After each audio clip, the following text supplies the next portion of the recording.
రాజకీయాల కోసం కూటమి నేతలు దిగజారి ప్రవర్తిస్తున్నారని విమర్శించారు మాజీ మంత్రి పేర్ని నాని. తిరుమల లడ్డూపై కూటమి నేతలు పనిగట్టుకుని విష ప్రచారం చేస్తున్నారని ఆరోపించారు.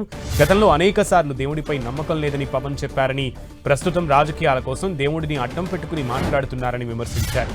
7 కొండల్లో అన్యమత ప్రచారం చేయొద్దని జీవో ఇచ్చింది అప్పటి వైఎస్ సర్కారని, దానిని 2 కొండలుగా కూటమి నేతలు ప్రచారం చేస్తున్నారని పేర్ని నాని ఆరోపించారు.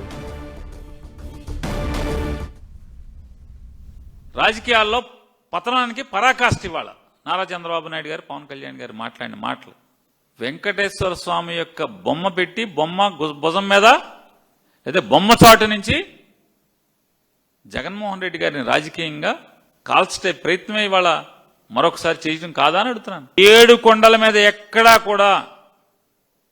కూడా అన్యమత ప్రచారం చేయడం నిషేధం అని చెప్పి ఇట్లాంటి పలు అంశాలతో 7 కొండలు స్వామివారి ఆస్తి అని చెప్పని, స్వామివారి నిలయం అని చెప్పని, తిరుమల దివ్యక్షేత్రం అని చెప్పని పిలవాలని చెప్పని జీవో ఇచ్చింది ఎవరు? రాజశేఖర రెడ్డి గారు. 2 కొండలు అన్నాడు అంటారు. ఇప్పుడు ఎవరేమైపోతారు? సర్వనాశనం అయిపోయేది ఎవరు?